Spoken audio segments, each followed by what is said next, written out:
Berarti ini agak ke sini aja. Ambil ya. Itu hanya bisa memilih kepesertaan satu TPK saja. Nah, kalau misalnya pesertaannya adalah di Jawa Tengah, saya di Semarang ya, Bapak Ibu ada rencana berkunjung keluar dari wilayah Semarang atau wilayah Jawa Tengah ini dan cukup lama, mohon dilaporkan kepada petugas kepesertaan ini supaya bisa dititipkan dulu statusnya penitipan untuk memastikan pada saat Bapak Ibu di lokasi tempat sementaranya itu nanti tetap bisa mendapatkan fasilitas kesehatan. Nah, nanti kalau sudah pulang lagi, tinggal dilaporkan juga lagi, nanti akan kami kembalikan ke pesertaannya kembali. Nah, ini yang sekarang gencar-gencarnya ya, sedang dikembangkan oleh Henkes. Kalau yang offline mungkin sudah cukup lama ya Bapak Ibu untuk banyak center, kemudian office visit, ada home care. Home care ini juga terima kasih, kami juga banyak dapat informasi mengenai Bapak Ibu senior yang mungkin sudah nggak bisa datang ya, nggak bisa datang ke klinik atau ke dokter, sehingga nanti dari tim kami yang akan mendatangi. Nah, untuk yang online sekarang ya sudah ada website, sudah ada sosial media baik di Facebook maupun Instagram, dan yang terbaru ini layanannya adalah kontak center yang kesiaga. Bisa melalui telepon di 15.022 atau bisa melalui WA di 0811 50 5022. Nah, ini mungkin akan sangat bermanfaat untuk Bapak Ibu pada saat Bapak Ibu di luar wilayahnya. Misalnya biasanya di Solo, kemudian berkunjung ke Surabaya misalnya ya, di Surabaya nggak tahu nih kliniknya di mana sih, bisa tanya langsung ke nomor yang kesiaga. Nah, kemudian untuk layanan tingkat pertama, ini kontennya nggak bisa ya? Ini nggak bisa ya?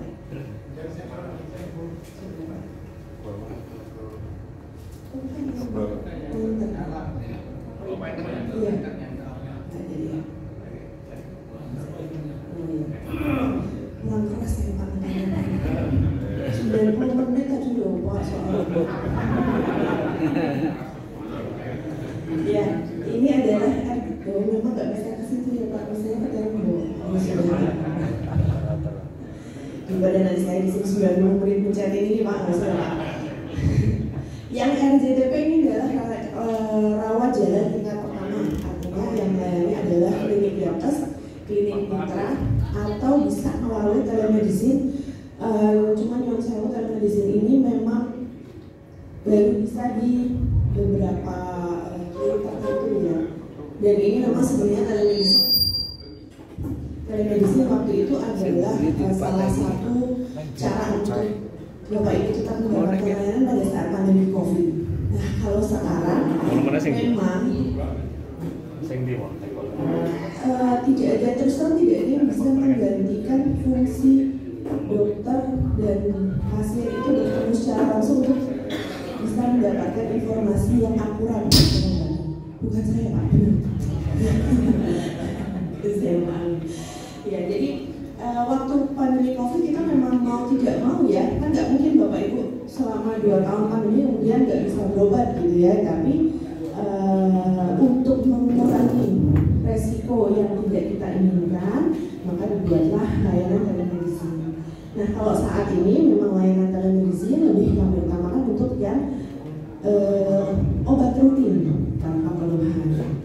Kalau yang ada keluhan, kami akan sarankan untuk tetap ketemu sama dokternya, karena itu tadi tidak ada yang bisa menggantikan dokter dan pasien untuk ketemu langsung. Karena ini waktu zaman saya sekolah ya Pak, saya sudah berapa tahun ya. Dan sampai sekarang masih berlaku bahwa anamnesa atau wawancara antara dokter dan pasien itu adalah 70% dari diagnosa. Sisanya pemeriksaan fisik yang dilakukan oleh dokter, baru nanti sebagian kecilnya ada pemeriksaan penunjang lain yang diperlukan oleh dokter. Nah, pada saat kita lakukan wawancara by telepon atau by WA itu kadang-kadang memang ada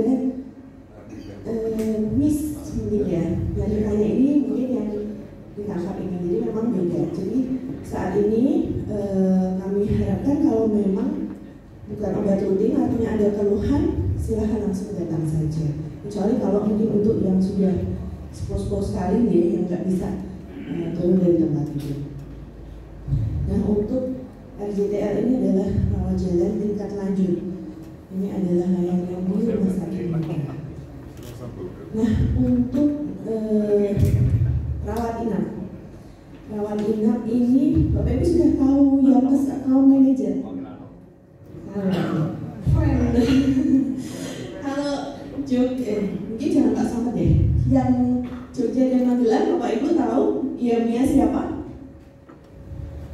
Yonkes Account Manager wilayah Jogja dan Magelang. Mungkin tahu tapi nggak tahu kalau namanya Yonkes Account Manager. Orangnya tahu Bu ya. Namanya Mbak Devi. Itu adalah Yonkes Account Manager untuk wilayah Jogja dan Magelang. Mbak Devi ini akan membantu Bapak dan Ibu apabila ada kesulitan administrasi, baik di nggak hanya di rawat inap sebenarnya. Pada saat mungkin kontrol ke rumah sakit ke spesialis juga ada kendala, itu bisa menghubungi Mbak Devi. Kalau untuk Solo dan Purwokerto, Mbak ini di sini. Orangnya tahu yang mana ya Bu? Saya ajak ke sini nggak mau Bu. Katanya takut gitu. Tapi Pak Amin juga Pak. Takut sama bapaknya Pak, Sabtu Minggu soalnya Pak. Nah, kemudian untuk Semarang sampai Semarang sampai Pantura Pak, sampai ke Tegal itu adalah Sinten Pak Sis? Oh, saya maju ya Pak. Oh iya, saya soalnya kalau di YouTube nggak bisa baca slide-nya sendiri. Sinten Pak Sis? Mbak Dewi Aris. Jangan diangkat anak ya Pak, sudah. Pak ini sukanya ngangkat anak loh Pak. Saya kalau mau diangkat anak Pak, saya naik dulu Pak, ada rumah baru nggak ini mau diwariskan? Saya mau diangkat anak. Ya, bercanda loh Pak Sis, tapi kalau beneran boleh. Nah, kemudian untuk yang fasilitas rehabilitasi, di sini ada wellness center atau rehabilitasi di Mitra. Contohnya kalau rehabilitasi Mitra itu di Semarang, kami ada Medistroke. Jadi untuk yang home care yang nggak bisa datang ya, untuk fisioterapi yang home care. Kemudian kalau di Solo ini ada Mas Yudi. Nah, mungkin kami sih berharap semoga Bapak Ibu nggak perlu harus pakai layanannya ini, karena sebenarnya untuk rehabilitasi ini udah tahap terakhir sebenarnya. Saya lanjut ya. Nah, ini untuk kegiatan promotif, seminar kesehatan sudah pernah ikut semua belum Bapak Ibu? Bapak nggak pernah lihat saya berarti? Wah, padahal saya itu udah terlanjur ganda, Bapak nggak pernah lihat. Nanti tanggal 9 insya Allah ada lagi Pak. Kebetulan nanti pembicaranya tetap dari spesialis rumah sakit Mitra, tapi hostnya adalah Jawa Tengah. Jadi nanti Bapak kalau mau tahu teman-teman di atasnya dari Semarang ya lihat pas webinar. Nah, kemudian yang ke Wellness Center ini memang kita baru punya di Semarang ya.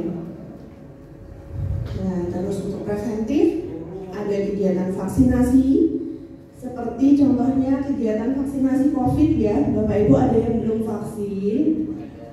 Ada? Sudah semua ya insya Allah. Kemudian sampai dengan kegiatan konsultasi gizi, kita sudah punya ahli gizi. Konsultasi psikologi, kita sudah punya psikolog Bapak Ibu.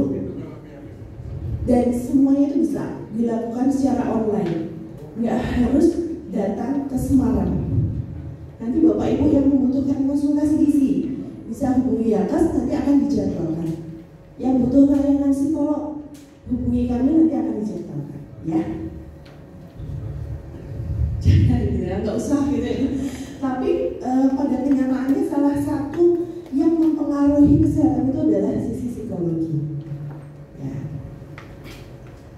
Ini ya saya tadi bilang pengobatan ya. Jadi ada klinik, ada apotek, rumah sakit. Ini semua adalah program kuratif atau pengobatan. Ini adalah ini sudah soalnya secara nasional sebenarnya, kalau yang di Jawa Tengah nanti ada sedikit. Nah ini juga nanti saja saya yang semua. Nah ini dia. Ini Mbak Devi yang wilayah yang pertama ini adalah Magelang dan Jogja atau Jakarta Selatan.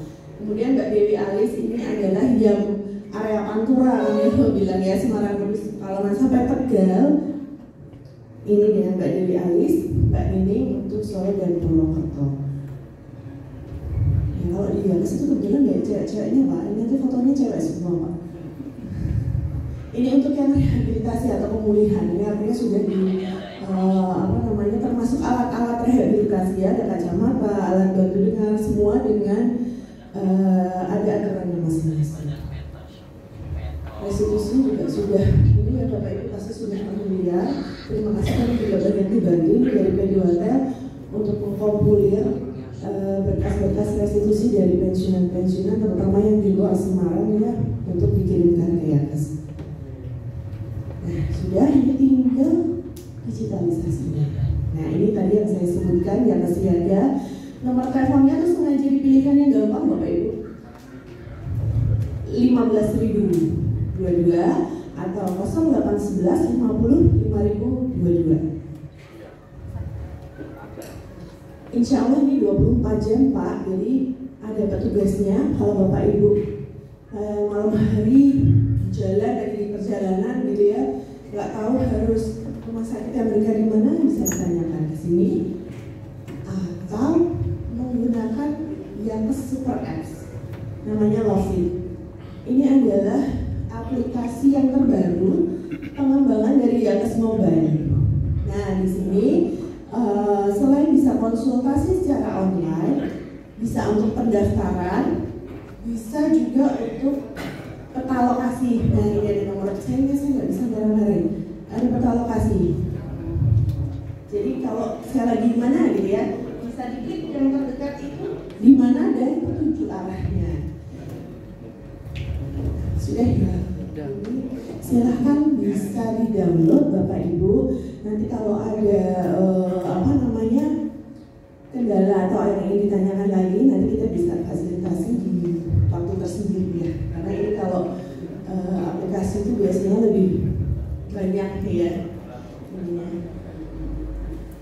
Nah di sini juga ada data kepesertaan, kemudian ada telemedicine, konfirmasi rawat inap, restitusi online. Jadi di sini sudah ada semua Bapak Ibu. Dan ini masih terus dikembangkan oleh Yakas supaya nantinya lebih sempurna lagi. Yakas Info Channel ini adalah media sosial yang resmi dari Yakas Telkom.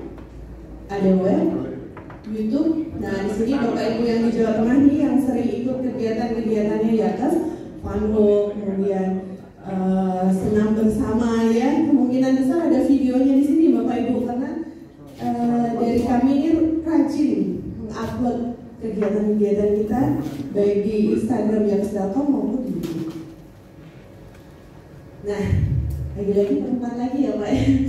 Dr. Diana Argani, GM Yakas Jawa Tengah DDIY, kemudian saya selaku manajer HSO, dan Dr. Gigi Ratna adalah kepala klinik di TPKK Sriwijaya. Mungkin demikian yang bisa saya sampaikan. Belum 90 menit Ibu. Lanjut dengan tanya jawab ya. Monggo Bapak Ibu ada yang ingin ditanyakan. Kalau nggak ada saya nggak sampai 90 menit jawab Pak. Monggo Bapak dan Ibu ya. Pasti jangan yang susah-susah ya. Terima kasih Bu. Saya yang menanyakan tindak lanjut dari PNP yang ada di Sukoharjo, bagaimana untuk BPJS-nya. Saya kira itu aja. Baik. Teman-teman Pak Sis, yang kemarin sempat di WA kami saya ya Pak Sis ya. Jadi data yang dikirimkan oleh Pak Sis sudah ada di Mas Agus sekarang Pak, di petugas kepesertaan, untuk nanti dikonfirmasikan lagi ke yang bersangkutan satu persatu untuk berkenan atau tidak dijadikan peserta non TPK. Sudah Pak, sudah di dalam proses ya Pak oleh Mas Agus. Kalau nanti BPJS sudah bisa, berarti dia lepas dari planning. Kalau non TPK otomatis nanti kepesertaannya jadi non TPK Pak. Jadi berobatnya bisa dengan satu misalnya kok nggak ke FKTP BPJS nanti akan melewati restitusi. Seperti yang kalau tanpa BPJS ini bisa langsung ke rumah sakit mitra atau ke rumah sakit non mitra atau klinik non mitra, kemudian diajukan restitusinya, atau bisa menggunakan fasilitas BPJS-nya. Nanti kalau seumpama di puskesmas itu kami kita rujukan langsung ke rumah sakit mitra bisa.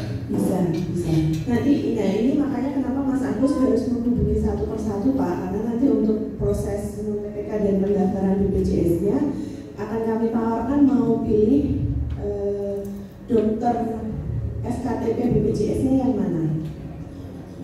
Gitu. Karena kalau dulu pernah ya coba, pokoknya pilihan yang paling dekat, ternyata kan cocok-cocokan juga Pak, ada yang agak di sana tapi saya lebih cocok. Nah, gitu. Jadi sekarang prosesnya kami tawarkan mau pilih yang mana. Memang itu pernah kita sampaikan karena saya mengingat itu jaraknya kan ke Walerian jauh, bukannya malam, transportasinya sudah tidak ada. Kemarin saya tawarkan gimana kalau kita beli usulan untuk kita masukkan ke BPJS. Pada intinya seperti itu. Kalau ada persyaratan tidak lanjut mohon nanti atas. Terus terang memang aturan secara BPJS sendiri ya Pak, ini dari tahun ke tahun kan juga ada perubahan. Jadi nanti kami harus cek satu persatu dulu, karena ternyata kadang-kadang sudah proses kami daftar kan ternyata ada yang sudah terdaftar sebagai peserta BPJS PBI Pak, tapi yang bersangkutan sendiri juga nggak tahu gitu. Jadi kalau itu seperti itu kan harus dinonaktifkan dulunya, baru nanti dipindahkan ke BPJS yang akunnya Yakes. Memang ada itu yang pensiunan dua. Ya dia saya kira sudah mendapatkan asuransi. Dari asuransi. Betul dulu ya. Dia bisa mendapatkan asuransi. Ada lagi dong. Saya dengar dari Bapak yang saya tanyakan, ini kemarin itu kami mau proses restitusi dari daerah Aceh. Aceh itu kan dalam pengelolaan kurang lebih 35 kilo makanya. Daerah mana Pak? Aceh. Iya.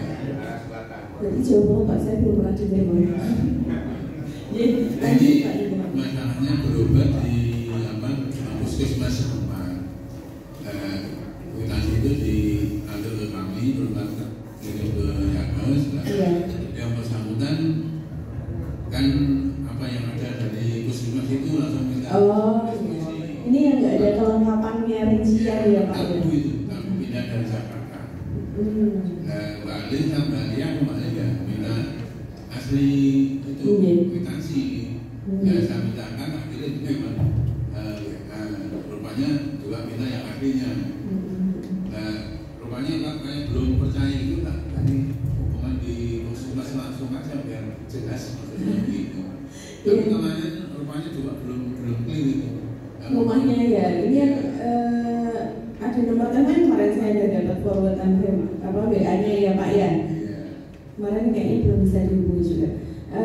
Coba nanti saya follow up lagi ya Pak. Cuman untuk yang memang terus terang kalau untuk aturan reimburse atau restitusi ini dari petugas kami itu juga mau tidak mau harus ada persyaratan-persyaratan yang dipenuhi karena kan kami ada audit ya Pak 1 tahun sekali. Jadi memang nanti kalau misalnya kok mentok, jadi sebenarnya bukan tidak percaya Pak, cuman memang sudah tugasnya Mbak Lia ini untuk menanyakan sesuai persyaratan yang diminta oleh aturan restitusi. Apabila nanti kok ada hal-hal yang memang sudah mentok nggak bisa dapat misalnya rinciannya puskesmas nggak mungkin ngasih rincian obat misalnya, itu nanti dikomunikasikan ke kami lagi saja, nanti biar dari kami yang akan bantu ke petugas restitusi untuk dijustifikasi.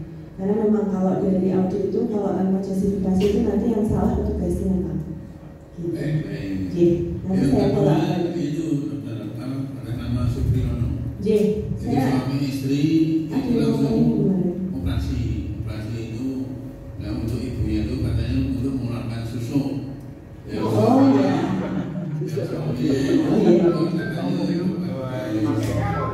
Susu berapa Pak? 100.000 apa 500? Prosesnya kan ini ingin cepat, jadi tidak lewat beberapa TPK langsung operasi saja. Setelah itu dikasihkan ke tempat saya untuk proses restitusi. Nah dari Mbak Neta ini minta apa mengajar dari Wikipedia, proses kualifikasi ini. Saya sampaikan sama yang bersangkutan supaya nanti kali yang harus saya sudah begitu. Kayak dulu gitu ya Pak ya, jangan Pak Tukaran cuma bolak-balik. Iya, karena dari rumah sakit Arun, Dokter Iya. Saya sendiri tak pikir, ya kemarin sudah beli. Iya. Yang terakhir mungkin dokter ini masalah obat yang DOT apa gimana itu? Iya. Saya pernah dikasih obat kolesterol, namun di apotek tidak ada. Iya. Jadi katanya harus diganti generik atau bagaimana gitu kan? Saya sudah minum sejak 2016, bukan artinya obat yang pakai, terus dikasih obat yang generik kan saya ragu karena nggak tahu efeknya bagaimana gitu lah. Dan nanti resepnya sih tak kembali gitu. Jadi 1 bulan mungkin saya nggak minum obat kolesterol itu. Nah itu efeknya alhamdulillah masih saya obat itu resepnya masih saya simpan. Dan untuk kelanjutannya antara generik dengan pakai itu bagaimana? Baik, memang jadi Bapak Ibu di atas ini juga ada kewajiban untuk menyesuaikan obat-obatan dengan daftar obat Telkom. Nah, memang kalau di Semarang itu kami mungkin lebih mudah ya menyesuaikan dengan obat-obatan Telkom karena ya apoteknya itu sudah Telkom Group lah ya dari Telkom Medika. Cuman memang kalau di luar Pak di TPKU pada akhirnya nanti kami memang harus menyesuaikan dengan yang ada, walaupun tidak saklek. Artinya kalau Bapak nggak prestor misalnya prestor ya kalau nggak salah ya, saya maunya tetap prestor, jadi nggak apa-apa karena kami juga nggak bisa memaksa, hanya nanti sistemnya dengan reimburse Bapak gitu. Nah atau saya kira kemarin saya dapat laporan ini itu saya kira karena obat kolesterolnya nggak tersedia Pak. Kalau nggak tersedia kemarin saya sebenarnya sudah menyampaikan ke klinik nanti dikirim dari Semarang aja ya obatnya gitu yang sesuai dengan daftar obat. Kemarin juga kalau nggak salah dokter dia mau WA Pak Tukiran lagi untuk apa namanya kalau di sana memang nggak ada. Saya kira karena nggak tersedia nonton Pak. Gitu. Kalau memang nggak tersedia nanti diinformasikan ke kami supaya nanti dikirim dari Semarang sesuai yang dengan di DOT. Oh gitu. Jadi mau diganti dari mana gitu? Ya, sesuai yang daftar obat Telkom ya Pak. Tapi kalau memang yang di daftar obat kami kan juga bukan prestor lah. Monggo kalau Pak Tukiran tetap nggak prestor, kalau yang prestor nanti dinyampaikan bersama dengan restitusi. Gitu. Iya, terima kasih. Satu lagi ya. Tapi jangan sampai nggak diminum ya Pak.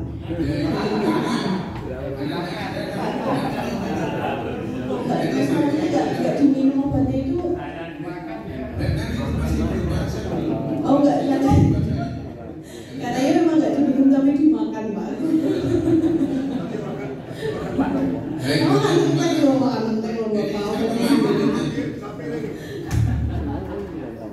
Satu lagi dokter, bahkan kami atau kami kan di Bandung itu di Aceh. Nah ini ibu-ibu ini sudah suami meninggal, anaknya itu laki-laki. Nah ini dengan diabetes mau dirawat di rumah sakit ada kendala, anaknya bukan anak laki-laki untuk rumah sakit itu mungkin ya 30 kilo gitu, bolak-balik juga mungkin mengeluh karena mungkin biaya, alasannya begitu lah. Sekarang misalnya ibunya kan mau dirawat di rumah sakit bersedia, yang tidak bersedia anaknya kan laki-laki. Nah, terus pernah saya ke Yakas mungkin ada solusinya, udah ngambil obat saya di rumah sakit bagaimana gitu. Nah, untuk sementara ya anaknya harus dapat uang saya karena mungkin karena untuk sementara ya ambil 4 saja karena dari psikologi untuk dibawa ke ibu. Nah ibunya kalau anaknya itu kalau dulu kan kesulitannya karena laki-laki bokong keluar masuk di kamar mandi itu karena laki-laki gitu. Tapi anaknya sendiri kalau bukan orang lain tapi itu ya nggak ada masalah nanti. Jadi kemarin untuk sementara ya diambilkan obat, mungkin ada solusi lain untuk demikian juga nanti sebelumnya. Baik, Pak Tujuan. Informasi seperti ini Pak yang memang kami harapkan bisa kami dapat dari Bapak Ibu pengurus ya, karena ini nanti kalau sudah ini yang masuk ini adalah tim pembinaan kami, tim program kami Pak. Jadi Mbak Yuli insya Allah itu minggu depan kan insya Allah kami ada agenda ke Pekalongan Pak. Nah nanti biasanya begini nanti sudah kami jadwalkan untuk nanti ditengok yang jadi nanti biar bisa disolusikan. Oh ini harusnya berarti dicarikan misalnya dicarikan klinik yang terdekat untuk bisa ambil obat atau obatnya nanti misalnya dikirimkah atau gimana lah, atau misalkan carikan petugas surga, nah itu nanti akan dikunjungi oleh petugas lapas. Nanti mungkin bisa disampaikan ke kami ya Pak, nanti biar waktu jauh nggak Pak itu Pak, Pekalongan Corak atau Pekalongan jauh kami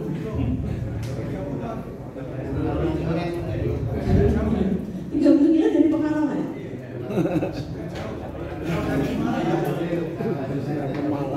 Dari Pekalongan. Ya nanti coba ya Pak, nanti dikirimkan dulu ke kami, termasuk mungkin alamatnya. Jadi nanti biar dari Mbak Yuli ini bisa memperkirakan apa saja yang harus dipersiapkan, mungkin obat, alat, atau waktu terus terang ya. Gitu. Ya nanti bisa ini ya Pak dikirim ke kami. Dari sama tamu tadi, tapi di dekat tempat tinggalnya ada klinik lain atau rumah sakit lain nggak Pak? Walaupun yang bukan klinik ya ada.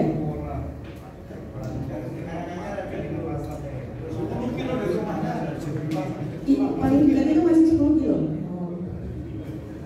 Jadi mungkin kita lihat lagi ya Pak kondisinya. Kalau misalnya memang perlu kita daftarkan BPJS supaya bisa berobat ke rumah sakit yang lebih dekat nggak Pak? Nanti bisa dibantu oleh Pak. Terima kasih. Jadi, matur nuwun Pak Kira. Monggo Pak. Dari sini Bu, selain ini Bu, dari di sana. Ini Bu yang pertama. Assalamualaikum warahmatullahi wabarakatuh. Terus terang yang saya alami di yang Solo Bu ya, sampai hari ini itu fokus kita ke BPJS Bu. Kok sampai hari ini tuh yang sekarang belum sempat atau belum ada sosialisasi tentang Vaskes atau KCN BPJS di samping yes. Yang pertama, mengapa? Yang kedua, ini masih Bu. Saya catat dulu Pak, nanti saya lupa. Iya, sambil dilanjut nggak apa-apa Pak, saya catat ya. Pertama, yang kedua, daftar obat Bepom itu apakah setiap tahun ada perubahan apa ada semacam evaluasi ya, updating masalah kenapa? Karena apa? Harga obat kan semakin hari semakin mahal. Sementara kami yang sakit obatnya terbatas. Mungkin dikasih pun juga bukan obat yang spesifik. Apakah setiap tahun itu obat itu di-updating? Lalu yang ketiga, kami terus terang mohon yang punya prolanis khususnya itu nggak perlu lama-lama lah, langsung aja diberikan kartu BPJS Bu. Karena apa? Terus terang katakanlah dia ambilnya di bawah 1 juta, dia beli obat 1 bulan kemungkinan 2 sampai 3 juta. Nah mereka untuk nebus obatnya itu pakai duit sopo gitu. Nah mereka untuk memikirkan untuk nebus obat aja udah pusing, sehingga apa yang terjadi kemungkinan ya tambah mutu ya. Lalu yang keempat, pendahulu kita itu yang sudah pensiun, yang sudah mendekati usul, itu katakanlah faskesnya sekarang di kelas 3 atau kelas berapa, kelas 2, sekali-sekali dinaikkan aja kelas 1, kelas 1 atau kelas utama. Iya. Karena apa? Mereka itu sudah usia sepuh, sudah mungkin sebentar lagi, nggak tahu ya. Menghargai itu loh maksud saya. Menghargai dia sekali-kali bukan sekali ya. Sisa umur itu dinaikkan kelasnya.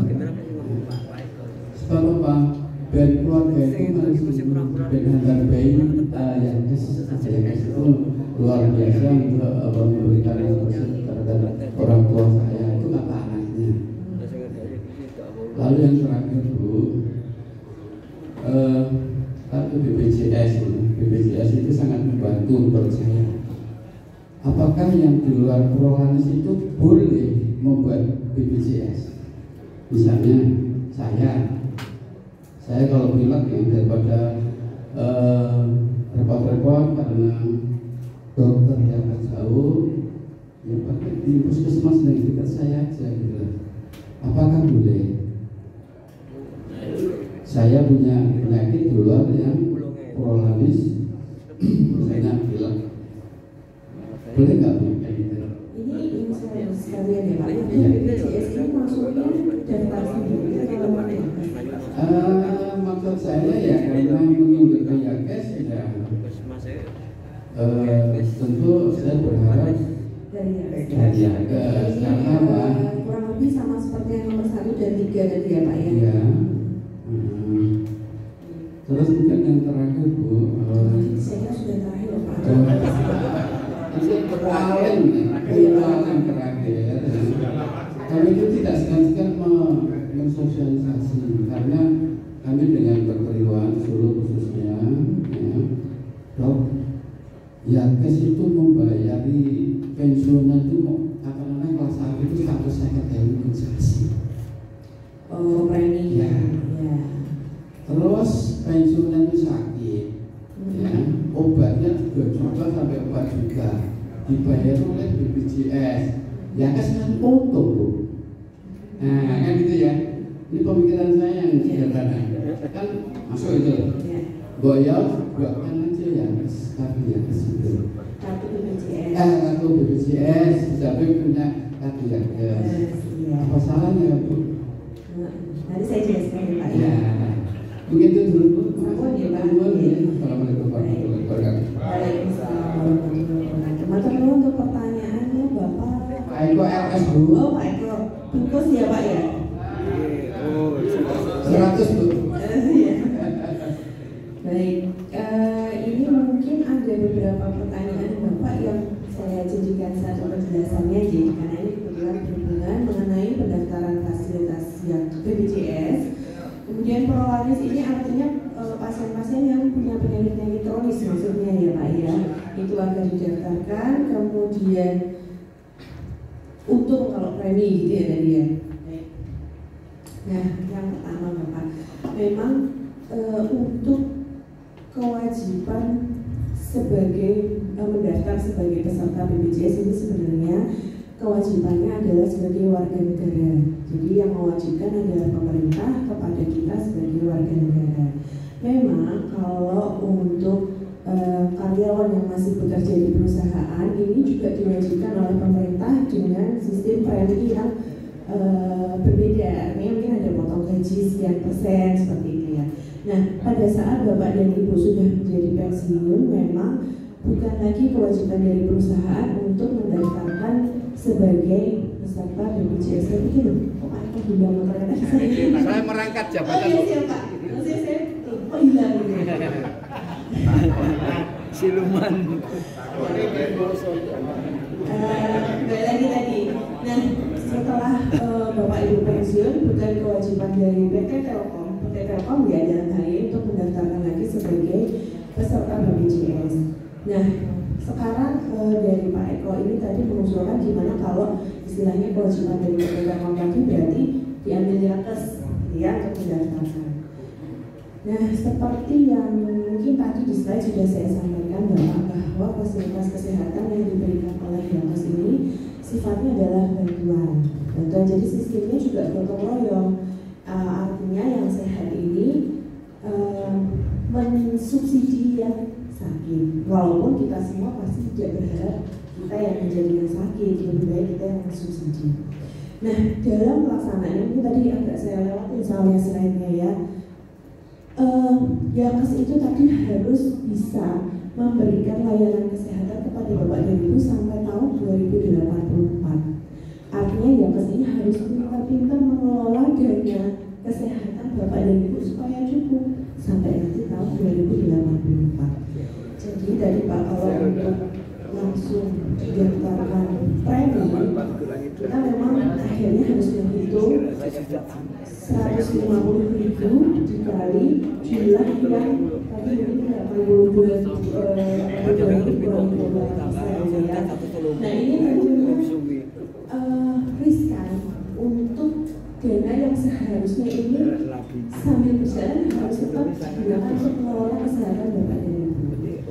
Nah, jadi Yakes ini Bapak secara bertahap mendaftarkan pesertanya untuk menjadi peserta BPJS dengan prioritas adalah yang secara indikasi medis atau secara status kesehatannya ini lebih membutuhkan lebih dahulu. Ya, jadi kita membuat skala prioritas Pak Eko dan Bapak-Bapak Ibu sekalian ya. Mana dulu nih yang mau didaftarkan? Nah, termasuk salah satunya tadi adalah peserta yang non TPK. Karena non TPK tadi kasihan fasilitas kesehatannya jauh. Ini nanti biar tetap bisa berobat gimana? Nah, non TPK dulu Pak yang kami daftarkan. Nah, sambil non TPK ini sambil berjalan, memang kami screening lagi yang membutuhkan duluan yang mana. Nah, itu prosesnya semua bertahap Pak Eko dan Selu. Jadi Solo sudah cukup banyak. Jadi nanti akan kami lakukan screening data lagi, mana-mana dulu yang akan diprioritaskan. Jadi nanti bertahap di Bapak. Seperti misalnya Pak Srianto wonten dari Magelang. Saya belum.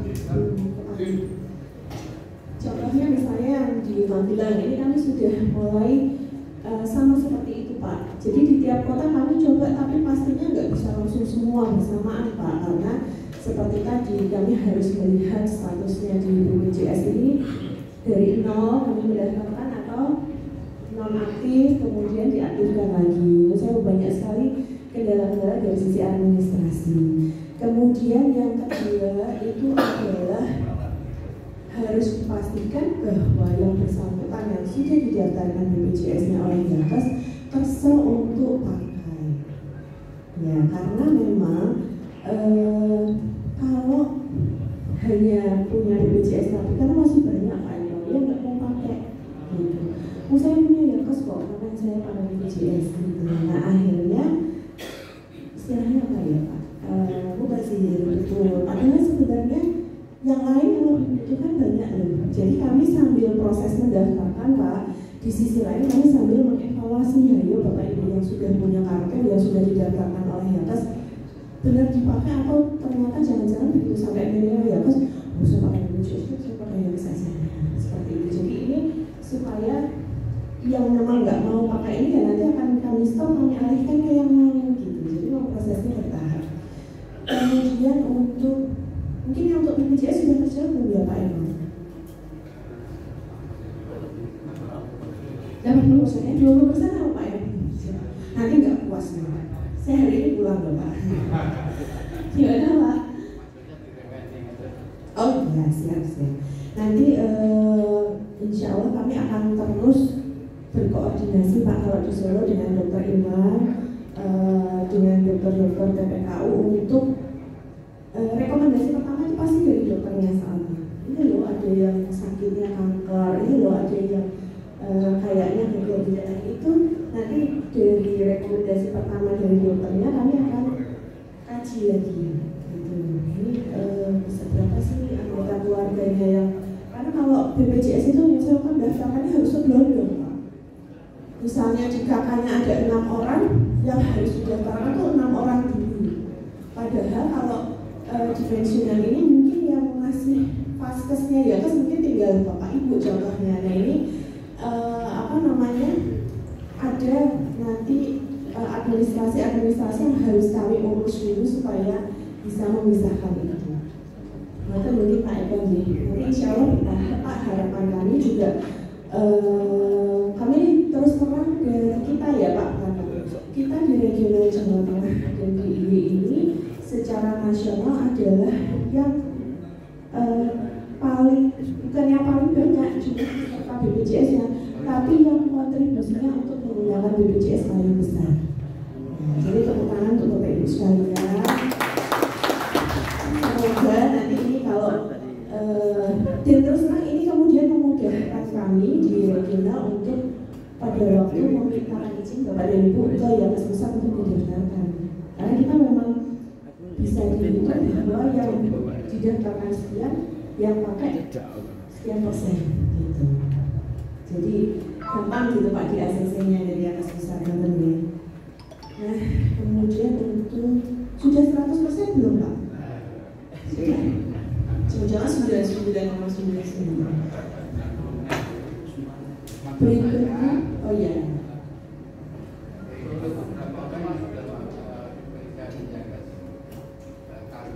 BPJS. Oh, ada. Cuma saya nggak bawa. Boleh nggak? Bisa. Kalau bisa jangan. Karena nanti kan ada nggak ada. Yo kok Pak ini juga bisa. Ya nanti bertahap ya Pak, sesuai dengan nanti kita sekarang. Kemudian update daftar obat Telkom. Ada Pak. Gitu. Jadi update secara totalnya itu 2 tahun sekali, tapi setiap tahun tetap direview mana yang nggak harus menunggu 2 tahun harus di take up atau harus dimasukkan. Dan daftar obat Telkom ini yang saya kami nggak patokannya bukan harga tapi khasiat obatnya. Contoh misalnya golongan obat hipertensi, ya golongannya ada amlodipin ini. Nah itu yang dibilang obat Telkom adalah obatnya. Nah kalau nama patennya pastinya nama paten itu mungkin amlodipin aja nama patennya ada 1000 atau lebih ya. Jadi nggak mungkin semuanya diakomodir oleh daftar Telkom. Tapi selama nama generiknya itu ada, insya Allah obat itu masuk gitu Pak. Kemudian tadi apa lagi sudah? Tadi yang PDOT sudah 100% belum? Dan satu lagi, dan yang mereview obat-obatan apa saja yang masuk ke daftar obat Telkom dan mana yang bukan itu adalah sudah profesor-profesor yang di Yakas Besar Pak. Jadi Yakas Besar bekerjasama dengan dokter profesor malah ya spesialis dari kebanyakan memang Jakarta dan Bandung ya Pak, memang dengan pusatnya di sana untuk menentukan obat apa saja yang masuk ke daftar obat Telkom dan mana yang tidak mempunyai khasiat secara langsung sehingga tidak perlu dimasukkan. Nah, kalau di sini kita di regional itu tinggal ikut, ya mengikuti. Oh, ini given ini adalah daftar obat yang terbaru. Nah, kami menyesuaikan, termasuk apotek menyesuaikan dengan stok obatnya. Kemudian hak kelas. Nah, untuk hak kelas rumah sakit ya ini ya Pak. Sebenarnya dari Yakas itu juga kembali lagi hanya menyesuaikan dengan aturan Pak, karena yang ada plafonnya itu hanya kamar, tapi dalam bentuk rupiah. Contoh band 3 pensiun, contoh ya ini contoh saya takutnya nanti saya salah secara detail. Band 3 pensiun plafonnya adalah 650.000 per hari contoh. Nah mungkin di rumah sakit A dia bisa dapat kelas 1, tapi di rumah sakit B dia dapatnya kelas 2. Nah jadi sebenarnya yang menentukan hak kelas itu bukan dari atas enggak ini tapi dari plafonnya Pak. Nah, usaha-usaha yang dilakukan ya supaya Bapak Ibu bisa mendapatkan hak kamar yang lebih tinggi adalah dengan negosiasi tarif, gitu supaya ini kok harga kamarnya segini di nego ya Mas, segini ya, terus segini ya. Harapannya Bapak Ibu bisa dapat kelas yang lebih tinggi.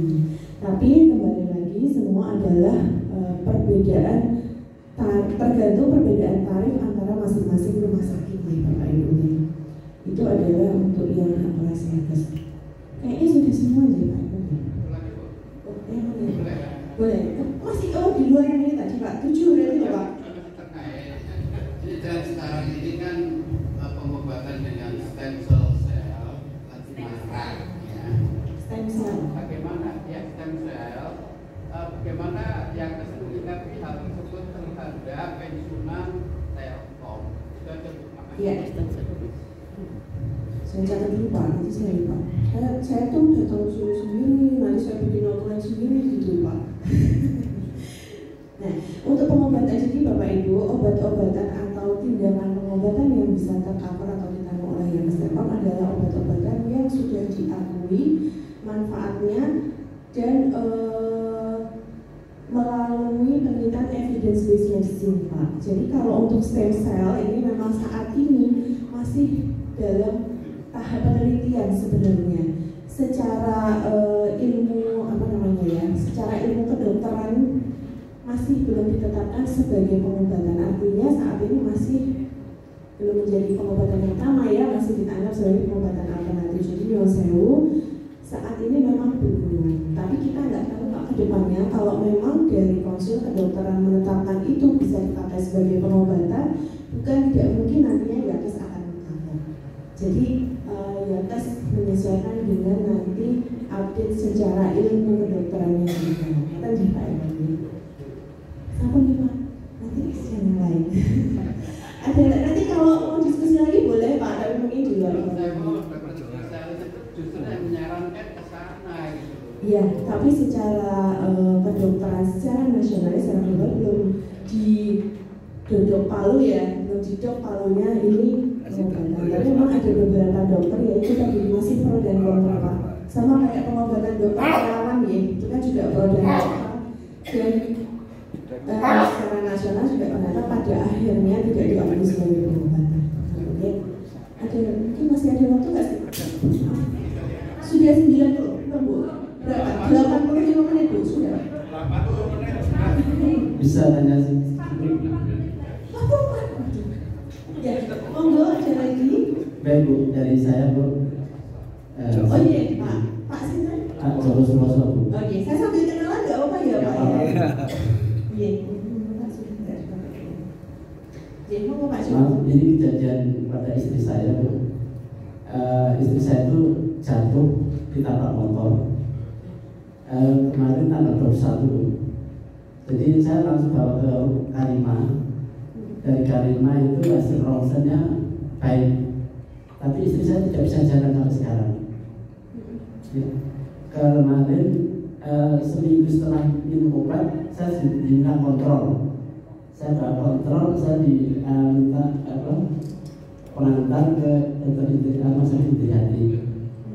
Dari Indriati, karena juga dokter juga belum mengetahui kenapa dia tidak bisa jalan, diminta untuk MRI. Kemudian saya ke dokter Iwan. Ini harus minta persetujuan dari Semarang. Sampai sekarang saya ini saya tersangkanya bagaimana tuh? Oh iya. Berarti PIS-nya Mbak Nini ya. Baik Pak, nanti saya juga sudah pernah diminta untuk menghubungi Mbak Nini ya? Belum ya. Coba nanti saya tak koordinasi sama Dr. Iwan ya Pak ya. Mungkin belum sampai ke kami informasinya. Memang Bapak Ibu untuk beberapa tindakan pemeriksaan itu memang harus melalui persetujuan dulu karena memang dari sisi aturan PKS-nya seperti itu ya. Jadi bukan salah Dr. Iwan juga Pak mungkin. Nanti kami follow up lagi ya Pak. Nah cuma biasanya memang ada tahapannya dulu Pak sebelum MRI. Ini contoh kasus aja. Mungkin ada, kalau saya memperkirakan dulu aja ya, ini saya bukan dukun tapi kira-kira kan ya ada yang patah jadi Pak. ditabraknya jatuhnya duduk. Nggak tahu persis ya. Baik, mungkin kalau seperti ini bisa penyebabnya mungkin ada gangguan di tulang belakang. Mungkin biasanya memang pemeriksaan paling awalnya adalah ronsen tulang belakang dulu. Sampun? Nah, mungkin nanti dari ya ke situ kalau sudah ada ronsennya, dari hasil ronsen itu akan kami ini perlu lanjut MRI atau enggak gitu. Nah, tapi saya kok terus terang sampai sekarang saya belum dengar ininya Pak. Nanti jadi saya follow up lagi ke Dokter Iwan kalau lewat ini. Jadi apakah saya kemarin saya lupa. Ini nanti saya beliau akan menyampaikan harus izin Semarang. Kalau nanti sambil nunggu informasi selanjutnya dari Dokter Iwan ya Pak, nanti saya tak koordinasi sama Dokter Iwan. Tapi hasil ronsennya Dokter Iwan sudah. Saya bawa semuanya. Oh iya, nanti biar di atas tanya ke sana lagi ya. Nanti nunggu informasi Pak, nanti informasinya mungkin kalau nggak dari Dokter Iwan mungkin asistennya Mbak Nita, atau bisa juga langsung malah dari Mbak Nining Semarang. Ya. Saya nanti baru ke WA Mbak Nining. Oh sudah belum? Oh belum ya. WA-nya sudah punya, cuma belum saya konfirmasi. Oh iya, boleh nanti di WA ke Mbak Nining Pak ya. Gini, atau mohon Pak Joko masih berapa menit? 20 menit lagi. Oh, boleh nanya sebanyak-banyaknya, nggak apa-apa. Nanti habis ini saya makan lagi. Pertanyaan masih ada nggak Ibu? Kira-kira masih ada yang dipertanyakan, Bapak Ibu? Cukup? Oh, ini saya kok malah deg-degan ya Pak. Pak, bukan gara-gara saya salah manggil nama kan Pak ya. Pak Arudi, saya udah tahu Pak Arudi. Iya Dok. Nah, saya pernah dapat advice dari teman dokter, sepertinya bercanda ya, tapi kok apa yang disampaikan benar gitu Dok. Ini waktu itu saya kena stroke. Nah, dalam perawatan teman dokter itu bisikin saya, kamu mau sembuh nggak? Mau dong, masa mau gitu. Harus jatuh cinta. Stop, jatuh cinta sama siapa? Saya bilang itu ya, perawat atau dokter katanya. Benar nggak Dok itu yang disampaikan itu? Karena saya sebagai dokter, saya takut jawab itu Pak. Tadi di belakang ya Pak, ada yang di sana. Ini pertanyaannya serius nggak Pak? Oh serius ya? Ya, sebagai dokter, saya akan menjawab sebenarnya kalau untuk kesembuhan itu tidak tergantung istrinya dokter atau guru atau perawat Pak. Ya, yang menentukan kesembuhan tentunya nomor satu adalah kedisiplinan dari Bapak Ibu sendiri untuk mengikuti anjuran dokter, kecuali yang itu ya Pak. Anjuran dokter kecuali dokter yang tadi, dari untuk minum obat, untuk melakukan perubahan gaya hidup yang diperlukan. Misalnya kalau stroke itu kan biasanya hubungannya ada dengan darah tinggi, ada dengan kolesterol, ada dengan gula misalnya. Nah, bagaimana merubah gaya hidup yang ada hubungannya dengan faktor-faktor penyebabnya tadi.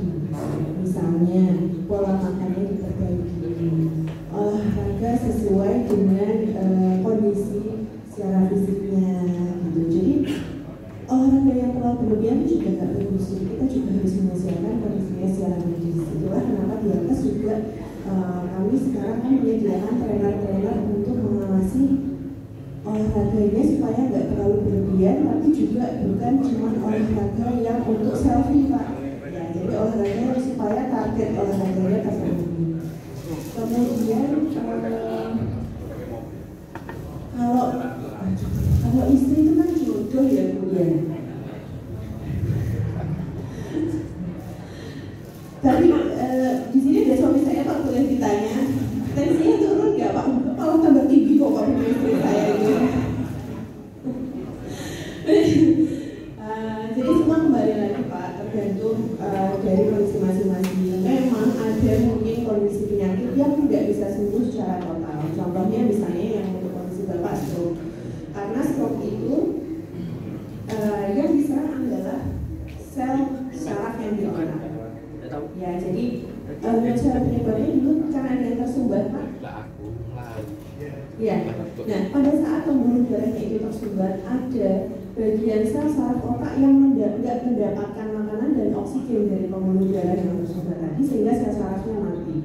Nah, salah satu keunikan dari sel saraf itu adalah sel saraf itu hanya bisa tumbuh di usia golden period, jadi usia anak-anak, jadi maksimal sampai 2 tahun. Setelah usia 2 tahun, sel saraf otak itu sudah nggak bisa bertambah, kalau rusak sudah nggak bisa sembuh. Beda kayak kulit kita, kalau kulit kita itu kena luka, pisau misalnya, dia bisa sembuh, bisa sembuh. Tapi kalau sel saraf otak, kalau dia sudah